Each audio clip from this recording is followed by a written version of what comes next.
Mais uma vez, esse longo recado que está sendo feito pelo deputado federal Carlos Veras, que é o primeiro secretário da Câmara, está fazendo um balanço de todo o governo Lula ao ano de 2025 e, é claro, também trazendo as prioridades do governo federal para este ano eleitoral em 2026. Mais uma vez, ouvindo agora Carlos Veras. Todos os estados, os novos campi devem gerar mais de 140 mil vagas, em suas maiorias, de cursos técnicos integrados ao ensino médio.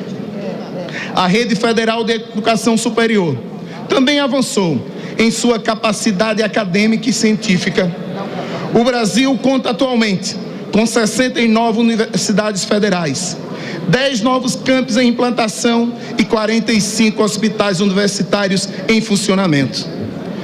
Em 2025, enviamos a esta casa projetos de lei propondo a criação da Universidade Federal Indígena e da Universidade Federal do Esporte. Em 2025, o programa Universidade para Todos, o ProUni, completou 20 anos de história com a oferta de mais 559,4 mil bolsas de estudo. Desde sua criação, cerca de 3,5 milhões de estudantes foram beneficiados com bolsas integrais ou parciais nas instituições privadas de ensino superior. A maioria composta por mulheres, 56%, e por pessoas negras, 55%. Taxas compatíveis com a participação desses públicos na população brasileira. Bom, a gente vai seguir acompanhando todos os detalhes diretamente de Brasília. Daqui a pouquinho, uma expectativa muito grande para a fala do presidente da Câmara, Hugo Motta, e também do presidente do Senado e do Congresso, Davi Alcolumbre. A gente lembra que um pouco mais cedo, Edson Fachin também deu esse pontapé inicial aos trabalhos do Poder Judiciário. Fez aí, inclusive, um discurso bastante duro, contundente, cheio de recados aos seus pares, aos ministros da Suprema Corte. Mas é claro que agora os olhos estão voltados para dentro do Congresso Nacional. Vamos voltar a conversar com os nossos comentaristas. Fábio Piperno, eu quero te ouvir porque a gente sabe que o Congresso Nacional tem um calendário um pouco mais apertado devido ao ano eleitoral. Pelo menos as atividades devem ir até julho, no máximo até agosto, porque, é claro, cada deputado e cada senador deve cuidar também do seu reduto eleitoral. Na tentativa de uma reeleição, a gente vai ter uma renovação no Senado de cerca de 2/3 da casa. Na Câmara, praticamente, né, a casa inteira, e muitos partidos já estão aí negociando, estão tentando pelo menos aí montar, né, pelo menos uma força maior para ter pelo menos uma bancada maior ainda nesses próximos 4 anos. A gente estava falando aqui na relação entre o Executivo e o Legislativo. A tendência é de termos pelo menos, né, uma relação, ou pelo menos as ações por parte de Hugo Motta e Davi Alcolumbre, um perfil um pouco mais low profile, na tentativa de até mesmo de um diálogo maior, de aquelas pautas que até então estavam meio travadas, podendo ser destravadas ou até mesmo podendo avançar em algum sentido devido a esse ano eleitoral, Fábio Piperno? Eu acho que a população brasileira fica com pena, né, do excesso de atividades que o Legislativo brasileiro tem, né? É provação após provação, dia após dia. Afinal de contas, eles têm uma jornada extenuante, trabalham demais, né? E esse ano vai ser mais ainda. Eu tenho muita expectativa para entender e para observar, especialmente como é que vai ser a relação do presidente Hugo Motta, mais até do que a de Davi Alcolumbre.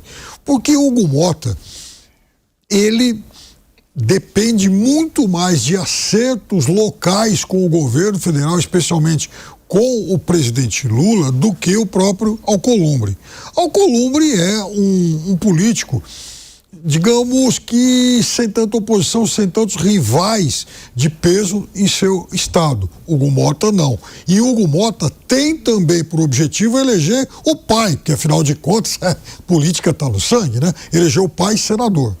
Então, para isso, ele obviamente vai ter que se equilibrar entre partidos de oposição ao governo federal e as preferências do presidente Lula, que é o grande eleitor da Paraíba, que é o estado dele.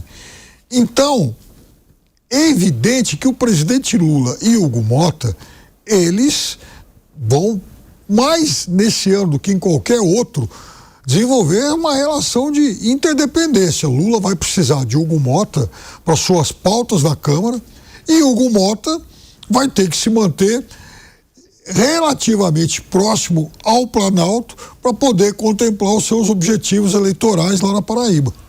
O Alangani, a gente sabe também que período eleitoral é uma missão muito grande por parte do presidente da Câmara, Hugo Mota, atender todas as demandas. Então vai ter inclusive demandas da base do governo, da oposição e inclusive dizem que ele é o famoso, né, político Cristo Redentor, que abre os braços para todo mundo, mas consequentemente não consegue abraçar ninguém. Como é que você enxerga também esse perfil de Hugo Mota? Ele vai tentar caminhar junto com o governo, vai tentar não, pelo menos, entrar em atritos para não ter um desgaste maior, pensando também na sua sobrevivência dentro da Câmara? Eu vejo que sim, Cássio, deve caminhar mais com o governo, porque o grande erro dele no ano passado foi justamente fazer acenos absolutamente contraditórios, tanto para a ala governista quanto para a ala oposicionista. Então ele era capaz, ao mesmo tempo, de prometer um avanço no projeto da anistia ou dosimetria e, ao mesmo tempo, fazia acenos de que isso não iria avançar. É claro que quem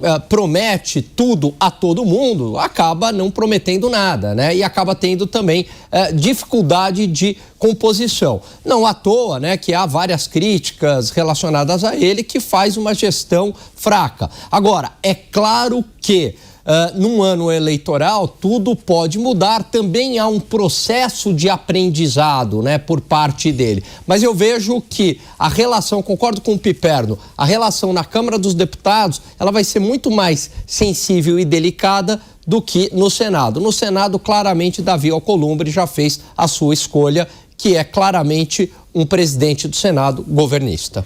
Inclusive, um pouco mais cedo a gente viu, né, o pronunciamento, a manifestação por parte do presidente Lula na abertura dos trabalhos do Judiciário. Foi, inclusive, feito, né, uma manifestação com um tom muito mais eleitoral do que de aproximação com o Poder Judiciário, mas querendo ou não, a presença do presidente Lula dentro da Suprema Corte, né, nessa sessão de abertura dos trabalhos do Judiciário, também é uma sinalização importante de apoio, né, às próximas ações do Supremo Tribunal Federal. Ô, Fábio Piperno, gostaria de ouvir também sobre as declarações do presidente Lula, que não esteve, pelo menos não está presente nessa cerimônia do Congresso devido à participação dele aí na cerimônia do Supremo Tribunal Federal.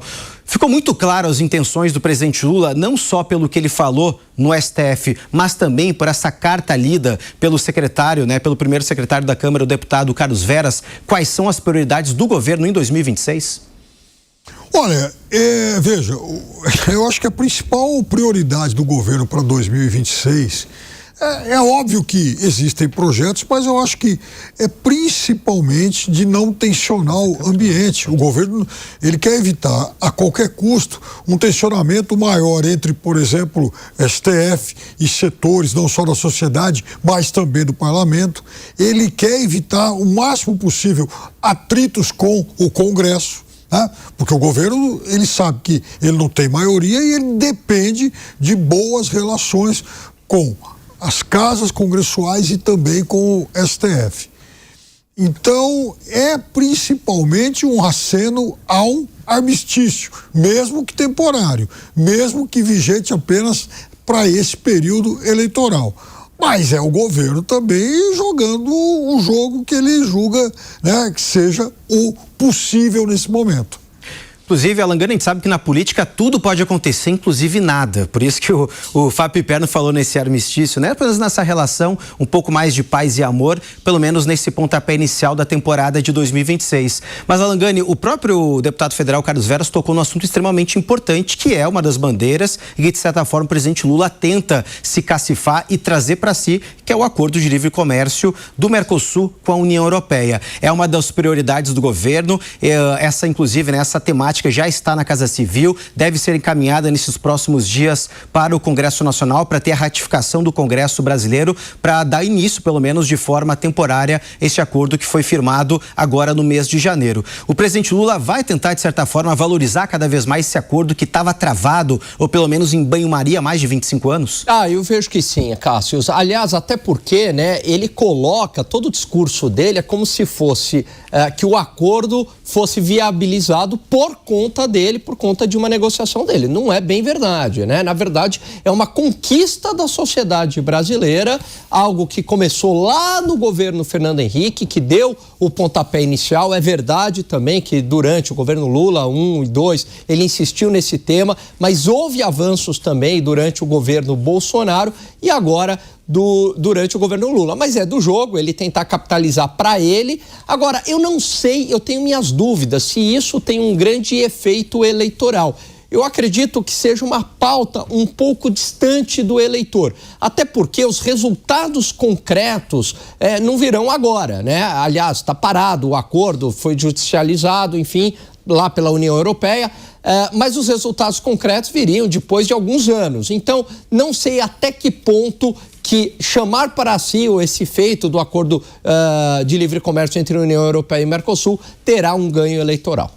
Pode falar, Piperno. Só complementar uma coisa que o Gani disse, que é o seguinte: o Alan tem razão quando ele diz que não é uma pauta popular, e é verdade, né? Não é uma bandeira para você sair na rua, olha, eu mereço a reeleição porque eu fechei esse acordo. O eleitor, a maior parte do eleitor do eleitorado não sabe o que significa esse acordo. Ou não vai sentir no bolso esse acordo. E não vai sentir no bolso tão cedo, também é fato.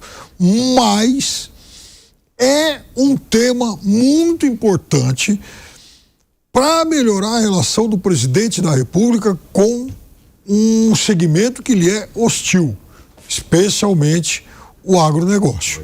Então, ou seja, não é um discurso, esse tema não é para alcançar o grande público, não é a rede que você joga para limpar o que tiver na frente, para pegar todo o cardume, mas é uma rede que você joga para pegar peixes muito específicos.